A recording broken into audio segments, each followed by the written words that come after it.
En una noche lluviosa de la Ciudad de México, una llamada interrumpió la calma en las oficinas de la Secretaría de Seguridad.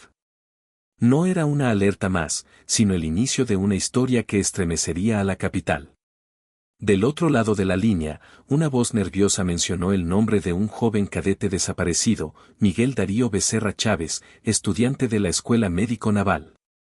A partir de ese momento, comenzó una investigación que pondría en evidencia una red que muchos preferían mantener en silencio. Miguel, de apenas 22 años, había salido de su departamento en Coyoacán rumbo a sus prácticas en el Hospital General. Vestía uniforme oscuro, llevaba su mochila con el escudo naval y auriculares puestos. Sin embargo, nunca llegó a su destino.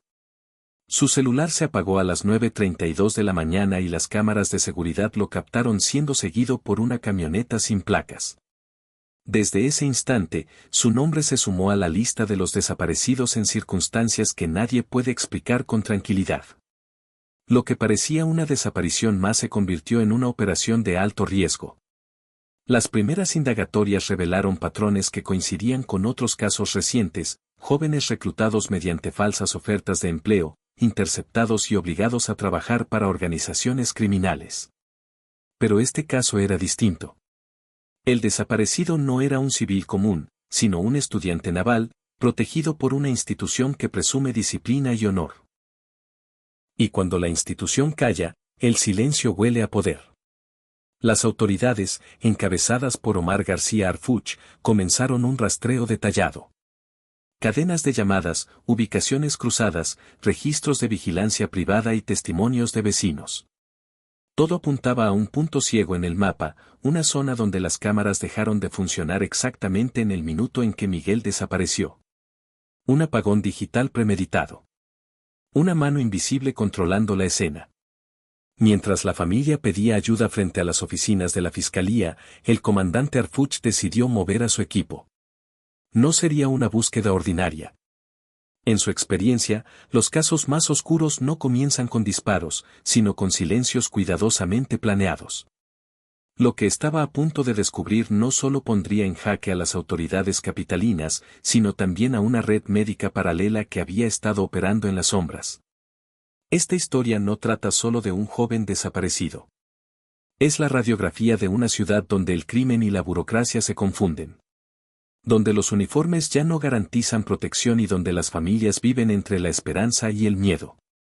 Quédate hasta el final, porque lo que se encontró bajo la lluvia en Coyoacán podría cambiar la manera en que entendemos la corrupción dentro de las instituciones mexicanas.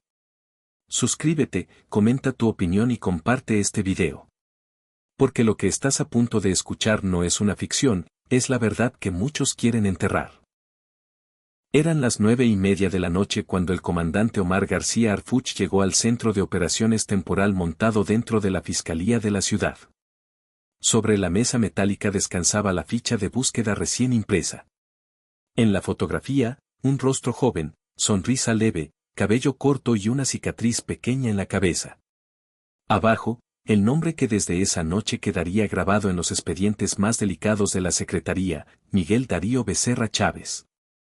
Su madre, de voz suave y mirada firme, esperaba en la sala contigua. Había pasado 3 días sin dormir, buscando en hospitales, estaciones del metro y parques. Llegó con un folder lleno de impresiones, capturas de pantalla, mensajes y recorridos de GPS que ella misma había rastreado. En cada hoja, un intento desesperado por reconstruir los pasos de su hijo. Mi hijo no se perdió, comandante, dijo con una seguridad que atravesó la sala. A mi hijo se lo llevaron. Aquella frase cambió el curso del caso. En cuestión de minutos, el grupo de inteligencia digital fue activado. Revisaron cámaras, trazaron rutas y recopilaron datos de los sistemas de tránsito. A las 10:22 de la noche, detectaron la última imagen conocida: Miguel saliendo de su edificio en la colonia Los Cipreses, con mochila negra y auriculares puestos. 3 cámaras privadas confirmaron su trayecto hasta una tienda de conveniencia, a 2 calles del metro Coyoacán. Después de eso, silencio. No había más registros, ni llamadas, ni mensajes. La señal del teléfono desapareció. Lo que en investigación se conoce como un vacío de tiempo controlado. Alguien había intervenido. En ese instante, el comandante comprendió que no enfrentaban un simple extravío. Había un patrón. Una línea que se repetía en otros casos recientes, jóvenes captados en el sur de la ciudad, desaparecidos después de recibir llamadas de supuestas empresas de seguridad privada o agencias médicas. A las 22:37, un equipo operativo fue desplegado. 5 manzanas de rastreo, 3 avenidas, decenas de cámaras privadas.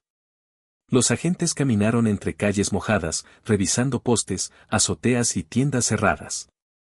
En una esquina, una ficha de búsqueda se movía con el viento, pegada con cinta transparente sobre un poste. Esa imagen se quedaría grabada en la mente de todos, el rostro de un joven atrapado entre la lluvia y el silencio de la ciudad.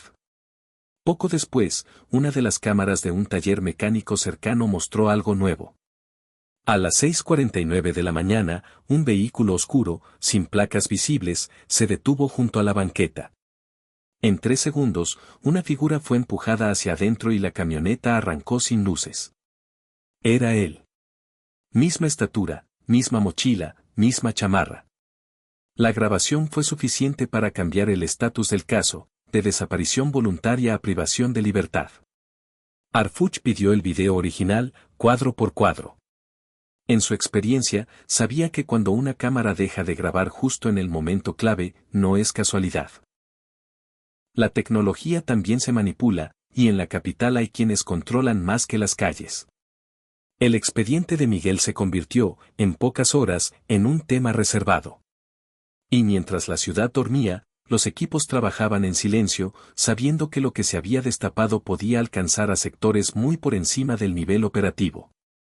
El reloj marcaba las 11:15 de la noche. Afuera, la lluvia volvía a caer sobre Coyoacán. Dentro de la sala, los rostros reflejaban algo más que cansancio. Lo que estaba por descubrirse no solo pondría en duda a la seguridad de la capital, sino a las instituciones que juraron protegerla. A las 11 de la noche con 2 minutos, el teléfono de mando volvió a sonar. Era una llamada directa desde la Secretaría de Marina. En el otro extremo, una voz con tono militar pidió confirmar si el caso sería manejado de manera conjunta o si el mando operativo recaería en la Secretaría de Seguridad Ciudadana. La respuesta fue breve: lo asumo yo. Con esas palabras, el comandante Harfuch tomó control total de una investigación que, sin saberlo, estaba a punto de tocar una de las fibras más delicadas de las Fuerzas Armadas. Durante las siguientes horas, el equipo de inteligencia digital se enfocó en revisar el entorno académico del joven desaparecido. Los registros del plantel médico naval revelaron que Miguel había reportado, semanas antes, movimientos extraños alrededor de su vivienda y llamadas de números desconocidos. Algunos compañeros recordaban que bromeaba con sentirse vigilado. Nadie lo tomó en serio. En una academia donde la disciplina es ley, desconfiar puede parecer debilidad. Sin embargo, su expediente mostraba algo más. En los días previos a su desaparición, Miguel debía reunirse con un supervisor identificado como Capitán Médico Ave Ríos, un hombre que al cruzar con bases de datos internas, arrojó un dato alarmante. Aquel oficial había sido dado de baja años atrás por vínculos con tráfico de medicamentos controlados. Una red que, según viejas investigaciones, desviaba material médico y sustancias a clínicas privadas en el norte del país. El hallazgo encendió todas las alarmas. ¿Qué hacía el nombre de un médico inhabilitado reapareciendo en registros recientes del Hospital General? La respuesta era tan inquietante como predecible: alguien lo había reinsertado usando credenciales falsas y firmas clonadas. Y eso solo podía hacerse desde dentro. A las 23:29, el equipo revisó los movimientos del sistema de control hospitalario. Detectaron accesos remotos, modificaciones en horarios de prácticas y alteraciones en los reportes de asistencia. Miguel figuraba como presente el día de su desaparición, aunque las cámaras del hospital nunca registraron su llegada. El sistema mentía. O alguien lo había hecho mentir. La investigación tomó un giro inesperado. Ya no se trataba solo de encontrar a un joven, sino de entender cómo una institución con protocolos tan estrictos podía permitir una infiltración de ese nivel. En la sala de operaciones, los rostros se endurecieron. Sabían que si había uniformes implicados, el caso dejaría de ser policial para volverse político. Pasada la medianoche, el aire dentro del cuartel se volvió denso. Las paredes parecían escuchar. Los analistas comparaban casos similares, 3 internos médicos reportados como desaparecidos en los últimos meses, todos vinculados a programas de prácticas en hospitales federales. Los expedientes coincidían en detalles mínimos, horarios alterados, vehículos sin placas, rastros borrados. Era el mismo patrón, repetido con precisión quirúrgica. Y detrás, la misma sombra, un grupo que operaba con recursos, conocimiento técnico y protección institucional. En ese punto, Harfuch ordenó una directiva inusual, mantener la investigación fuera del alcance mediático y reportar los avances solo a un círculo reducido. Si alguien dentro filtra esto, dijo, Miguel no será el único. Las computadoras seguían encendidas. Los mapas digitales mostraban líneas de trayecto, zonas de sombra, y puntos donde la señal desaparecía. En uno de ellos, al sur de Coyoacán, un marcador rojo titilaba sobre un terreno baldío cerca de un antiguo canal. Nadie lo sabía aún, pero ese punto cambiaría el rumbo de la historia. Eran las 0:14 horas cuando el convoy de patrullas encendió motores. El cielo de Coyoacán estaba cubierto por una neblina densa y una lluvia persistente que caía desde hacía más de una hora. Los agentes del grupo táctico se colocaron chalecos, encendieron linternas y avanzaron rumbo al punto marcado por el rastreo. En el tablero de mando, una coordenada brillaba sobre la pantalla, Canal Viejo, Zona Sur. Nadie habló. Solo el sonido de los limpiaparabrisas rompía el silencio. El equipo de avanzada descendió primero. El terreno estaba cubierto de maleza húmeda, restos de ramas y basura arrastrada por el agua. A lo lejos, las luces del hospital naval titilaban entre la lluvia, como si observaran en silencio lo que ocurría. Los agentes formaron un perímetro de seguridad mientras los canes de búsqueda recorrían la orilla.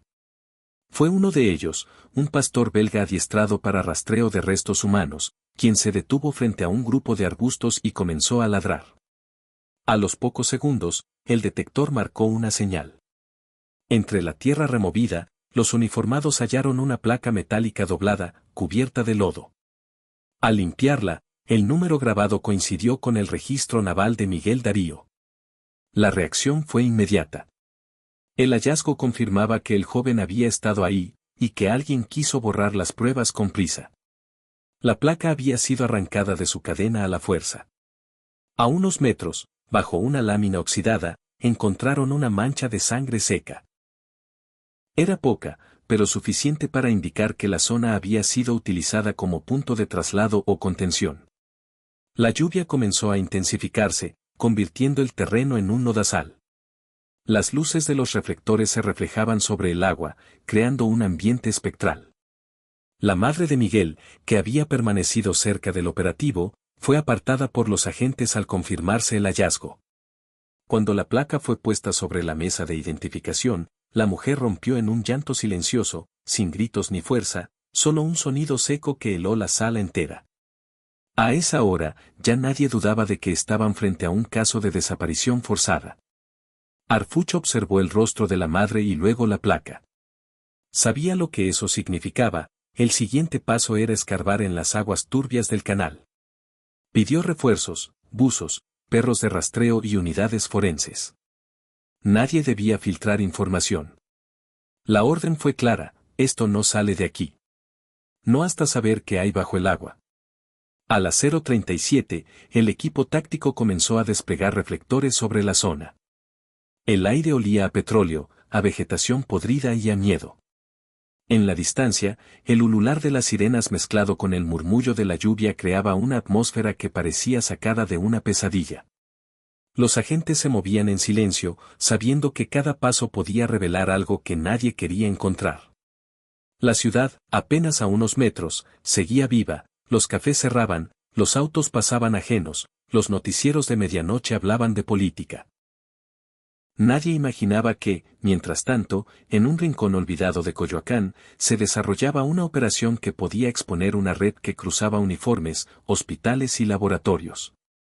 A las 0:48, los buzos descendieron al canal. La superficie del agua reflejaba destellos blancos. El viento arrastraba hojas y papeles que parecían moverse con intención propia. El comandante, observando desde la orilla, sabía que no buscaban solo un cuerpo. Buscaban una verdad que muchos habían intentado hundir.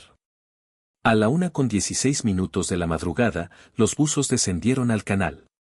El agua estaba fría, espesa, casi inmóvil. Desde la orilla, los reflectores lanzaban haces de luz que cortaban la oscuridad como cuchillos. El sonido del equipo de respiración se mezclaba con el zumbido de los generadores y con el golpeteo constante de la lluvia sobre los techos metálicos. Cada minuto se sentía más largo que el anterior. En el aire se percibía una mezcla de lodo, aceite y algo que solo los cuerpos de seguridad saben identificar, el olor de lo que está por salir a la superficie. Los primeros minutos no arrojaron resultados.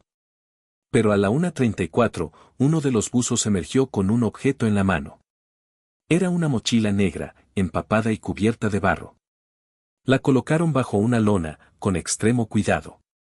Dentro hallaron un cuaderno con el escudo de la Escuela Médico Naval, hojas plastificadas con notas médicas y una credencial parcialmente dañada. El nombre aún visible, Miguel Darío Becerra Chávez. El hallazgo fue devastador. La escena se llenó de un silencio denso. A partir de ese instante, la búsqueda dejó de ser de una persona desaparecida. Se había transformado en una cacería de responsables.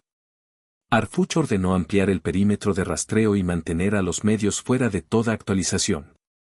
Esto no se filtra, repitió. A partir de ahora, todo queda bajo código interno. A las 2:07, los buzos detectaron algo más. Bajo una corriente leve, entre raíces y cables sumergidos, encontraron una lona oscura amarrada con un cable metálico. La extrajeron lentamente, y cuando la colocaron sobre el suelo, el aire cambió. Es un instinto que se reconoce antes de ver, el olor metálico del agua vieja mezclado con el de la descomposición. Al cortar la cuerda, lo que apareció dentro no fue un cuerpo, sino fragmentos de ropa, una camisa blanca, un reloj detenido a las 6:49, y una pequeña fracción del emblema de la Escuela Médico Naval. La confirmación era inevitable, Miguel había sido víctima de una red que conocía los tiempos y los protocolos de búsqueda. Todo había sido planeado. Ninguna cámara activa, ningún testigo claro, ningún registro de tránsito. Era la firma de un grupo que sabía cómo desaparecer sin dejar rastro. Mientras el equipo forense realizaba el levantamiento, los analistas cibernéticos descubrieron algo inquietante. El mensaje anónimo que condujo al operativo provenía de una señal cifrada, enviada desde un número no registrado, rebotado a través de servidores médicos del gobierno federal. La ubicación de origen, un edificio abandonado en la calle Santa Ana, a menos de 2 kilómetros del Hospital Naval. El comandante observó la pantalla en silencio. Sabía que ese tipo de interferencias no eran improvisadas. Detrás de ese mensaje había alguien que conocía la red interna, alguien con acceso a información clasificada. Ordenó preparar el siguiente movimiento. Ahí empieza la verdad, dijo. Y el convoy volvió a encender motores. La lluvia no cesaba. Las gotas golpeaban los parabrisas como metralla. En los charcos, las luces de las patrullas se reflejaban rojas y azules, deformadas por el movimiento del agua. En el aire, el presentimiento era claro, lo que iban a encontrar en Santa Ana no sería solo una pista. Sería la evidencia de que detrás del uniforme también hay manos manchadas. A las 3:02 de la madrugada, el convoy llegó al edificio marcado en la calle Santa Ana. Era un bloque gris de concreto, sin ventanas, con un viejo logotipo del gobierno borrado a golpes de pintura. Desde afuera parecía abandonado, pero un detalle revelaba lo contrario, un cable eléctrico recién instalado, aún caliente al tacto, que desaparecía por una rendija del portón principal. El lugar no estaba muerto. Alguien lo usaba. Harfuch ordenó rodear la estructura. Los agentes avanzaron entre el lodo y los charcos, cuidando no hacer ruido. El aire olía a humedad y a químicos. Desde dentro se escuchaban ruidos metálicos, leves, como el eco de herramientas o puertas pesadas. Nadie esperó refuerzos. A las 3:11, una patada derribó la puerta principal. El golpe resonó como un disparo en medio de la madrugada. El aire que salió era espeso, saturado de olor a formol y desinfectante. Los haces de luz recorrieron pasillos angostos cubiertos de polvo. En las paredes, aún colgaban rótulos descoloridos, Laboratorio Clínico Federal, área en desuso. Pero no estaba en desuso. Sobre las mesas había microscopios, tubos de ensayo, bolsas de suero y equipos médicos recientes. En un rincón, una computadora encendida mostraba una base de datos de pacientes ficticios. Los agentes avanzaron con armas listas. En una sala lateral encontraron batas blancas colgadas y recipientes marcados con códigos de laboratorio. En el suelo, huellas húmedas recientes. A las 3:27, mientras revisaban el sótano, uno de los uniformados dio la alerta. En una cámara frigorífica improvisada había bolsas numeradas con material biológico. Ninguna tenía identificación oficial. Eran recientes. El hallazgo congeló la escena. Aquello no era un laboratorio médico. Era una instalación clandestina destinada a almacenar restos biológicos y órganos sin trazabilidad.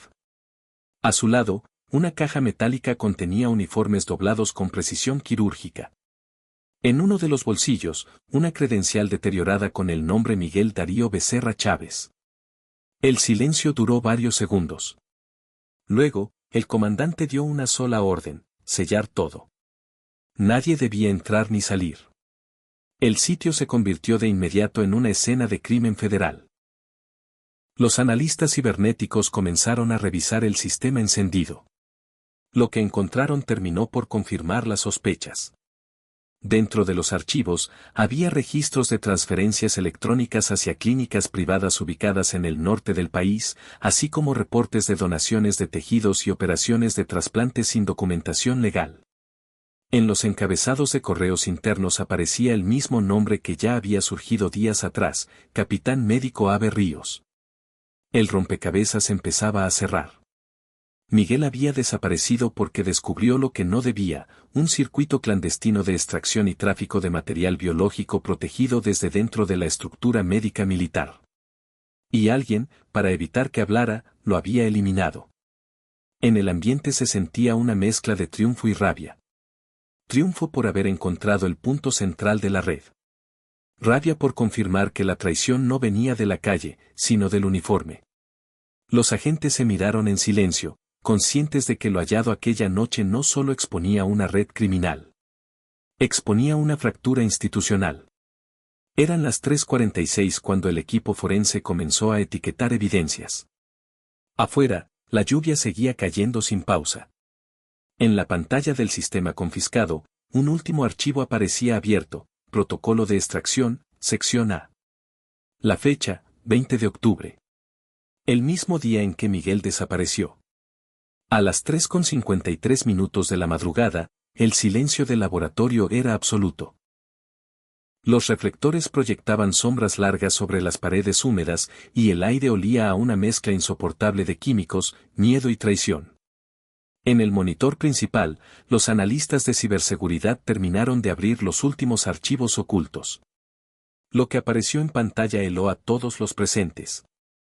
Eran reportes de operaciones, listas de traslados, nombres de médicos, militares y funcionarios activos. Cada documento mostraba fechas, cantidades, rutas y cuentas bancarias asociadas a clínicas privadas. Las transferencias sumaban millones de pesos. En el encabezado de varios correos, se repetía un mismo remitente: Ave Ríos, el falso capitán médico que había reaparecido en la vida de Miguel semanas antes de desaparecer.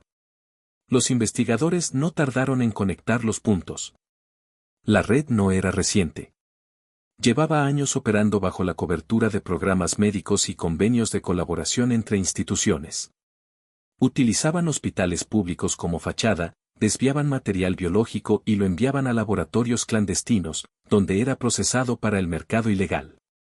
Lo hacían con precisión quirúrgica, sin dejar rastros visibles y con el respaldo de personas con rango y poder. A las 4:07, el comandante Arfuch salió al patio para tomar aire. El amanecer asomaba como una franja gris detrás de los edificios. La lluvia había cesado, pero la sensación era de algo más pesado que el agua. Sabía que lo que habían descubierto esa noche no sería bien recibido por las altas esferas. Las instituciones no perdonan a quienes exponen sus fallas, y menos cuando esas fallas están manchadas con sangre. Dentro del edificio, el equipo forense empaquetaba las evidencias. Entre las cajas numeradas, una contenía la credencial naval de Miguel, un reloj detenido y un uniforme con manchas secas. A su lado, un expediente con el título Proyecto Delta, material clínico restringido. En las notas internas, se hablaba de pruebas médicas no registradas y de muestras orgánicas obtenidas fuera de protocolo. La magnitud era evidente. Lo que se había descubierto no solo era un crimen, sino un sistema. Uno en el que participaban elementos de seguridad, médicos de rango medio, y personal administrativo que facilitaba documentos falsos. El caso Becerra no era un hecho aislado. Era el espejo de un país donde la corrupción se disfraza con batas blancas y credenciales oficiales. Poco después, una llamada interrumpió la revisión. Era una línea codificada proveniente de oficinas centrales. La voz del otro lado no se identificó, pero fue clara: comandante, suspenda el operativo. A partir de ahora, el caso será trasladado a instancias superiores. Arfuch permaneció en silencio unos segundos. Luego, sin levantar la voz, respondió: demasiado tarde. Ya lo encontramos. Colgó sin esperar respuesta. Sabía que esa decisión tendría consecuencias. Cuando los intereses institucionales entran en juego, la verdad se vuelve un enemigo. Pero en esa madrugada, con el olor a humedad aún impregnado en el uniforme y los archivos frente a sus ojos, entendió que callar sería traicionar al país. El amanecer comenzó a pintar de azul las calles vacías de Coyoacán. En la distancia, los camiones de basura y los primeros repartidores retomaban la rutina, ajenos a que, en ese edificio sin ventanas, acababa de destaparse una de las redes más oscuras del sistema médico-militar mexicano. Y mientras la ciudad despertaba, la historia apenas comenzaba a escribirse. A las 6:12 de la mañana, el edificio de Santa Ana estaba rodeado.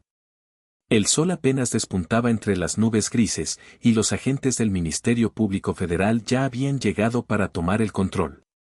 En cuestión de minutos, la escena cambió de manos. Cintas amarillas, camionetas blancas, reporteros a la distancia. El caso se había filtrado. Y como suele ocurrir en México, cuando la verdad se asoma, las instituciones se apresuran a taparla. El comandante Arfuch observaba cómo los funcionarios federales tomaban fotografías sin entender realmente lo que habían encontrado. Sabía que detrás de cada cámara podía haber un intento de manipular los hechos. Las órdenes llegaron rápido: clasificación inmediata del expediente, restricción total de declaraciones y revisión de los archivos por personal designado desde oficinas centrales. En otras palabras, silencio administrativo. Mientras los peritos federales etiquetaban las muestras, algunos agentes de la Secretaría de Marina se mantenían al margen, incómodos. Ellos también comprendían el mensaje: alguien con poder había decidido que el caso no debía continuar en manos civiles. Uno de los oficiales se acercó y susurró: comandante, este tema viene de arriba. Mejor déjelo aquí. Pero Arfuch no se movió. En su experiencia, la línea entre la justicia y la obediencia suele ser tan delgada como una orden mal dada. Por dentro sabía que había cruzado un punto sin retorno. Los nombres que aparecían en las listas no eran cualquier cosa: médicos condecorados, mandos activos, y hasta un par de exfuncionarios con oficinas en Polanco y Lomas. Demasiadas figuras conocidas como para creer que se trataba de una red aislada. A las 6:37 llegó el primer comunicado oficial. Breve, ambiguo, sin detalles: la Secretaría de Marina y la Secretaría de Seguridad Ciudadana colaboran en la investigación de un caso vinculado con presuntas irregularidades médicas. No se darán más declaraciones hasta nuevo aviso. Era el sello clásico del encubrimiento. El mismo lenguaje con el que se borran décadas de impunidad.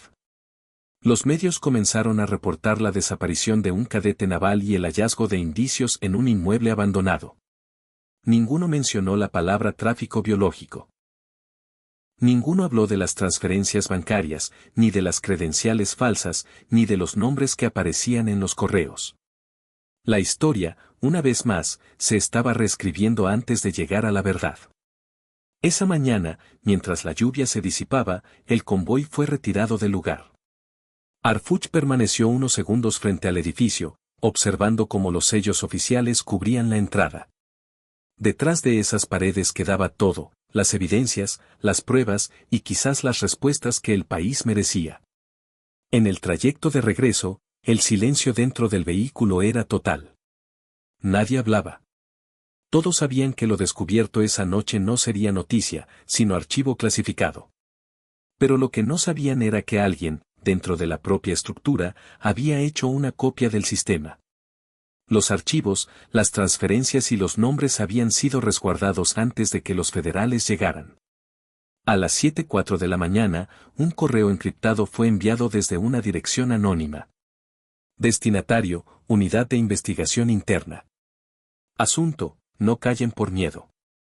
Todo está aquí. En el adjunto, los documentos extraídos del laboratorio. Aunque el operativo había terminado, la historia estaba lejos de cerrarse.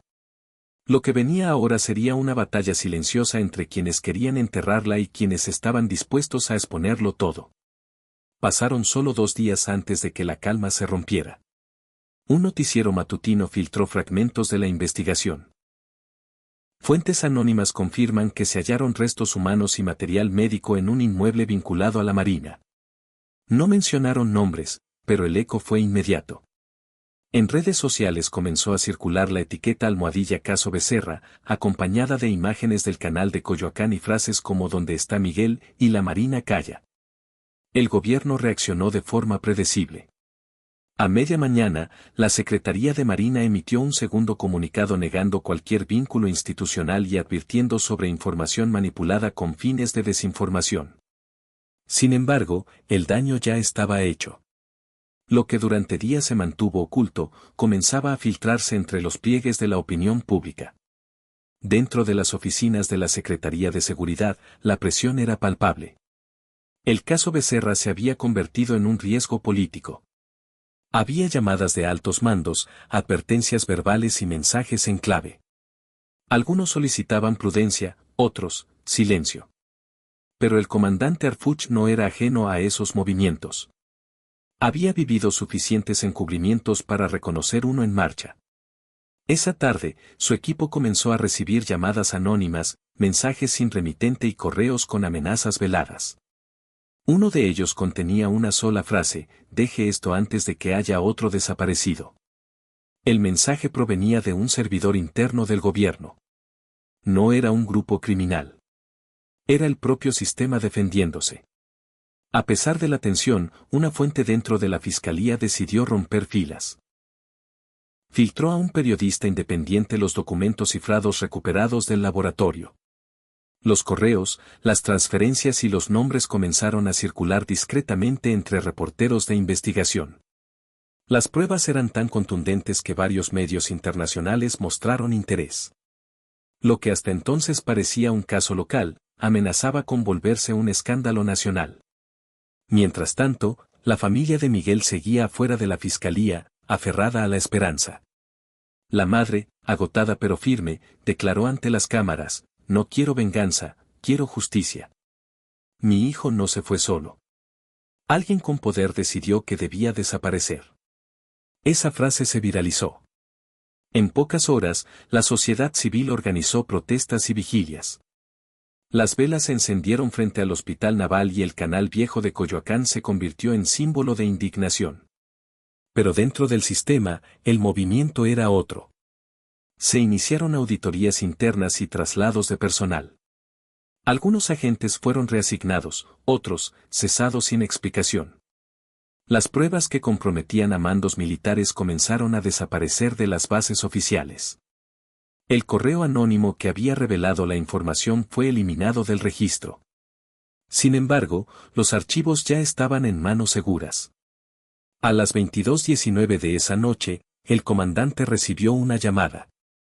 Una voz distorsionada le dijo: "Lo que encontró no es ni la mitad. Hay más laboratorios. Y hay más jóvenes.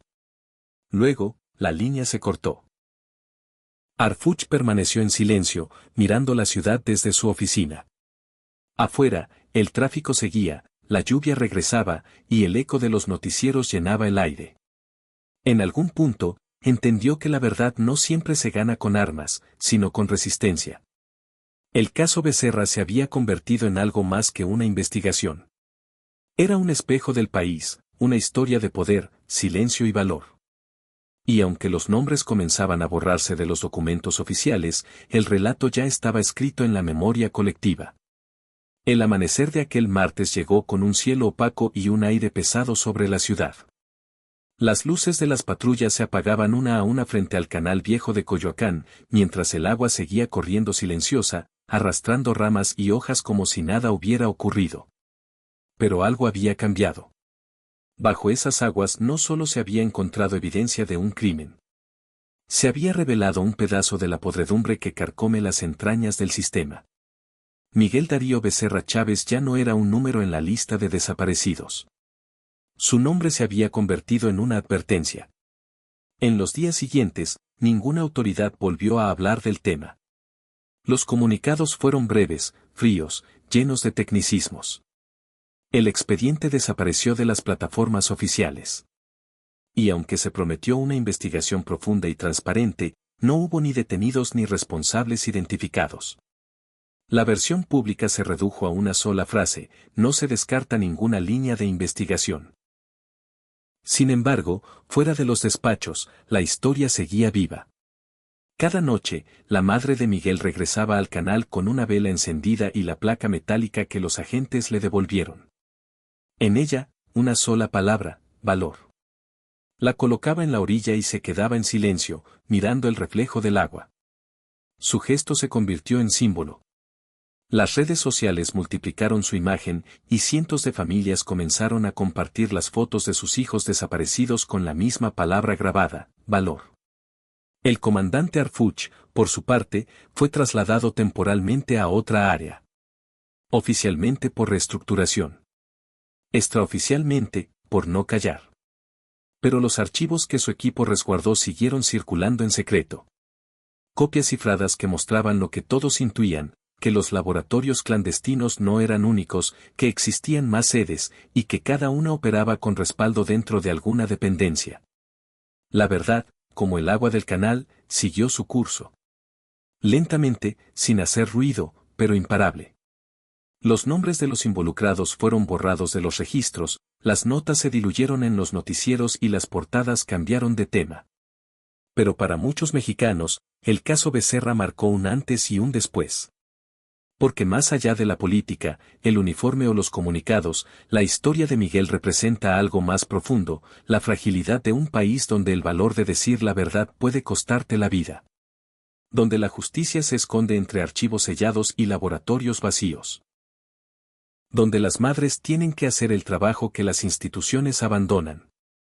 Mientras el sol se asomaba sobre la ciudad, las cámaras del canal captaron una última imagen: la madre de Miguel, de pie, mirando hacia el agua. No lloraba. No hablaba. Solo sostenía la placa con la palabra valor, como si esa fuera su última defensa contra el olvido. Y así termina esta historia. No con justicia, sino con memoria. Porque en México, la verdad no siempre se escribe en los tribunales, sino en las voces de quienes se niegan a callar. Si crees que esta historia merece ser contada, compártela. Comenta qué opinas, qué piensas que hay detrás de estos silencios, y suscríbete para seguir descubriendo las verdades que otros prefieren ocultar. Porque solo hablando, México deja de olvidar.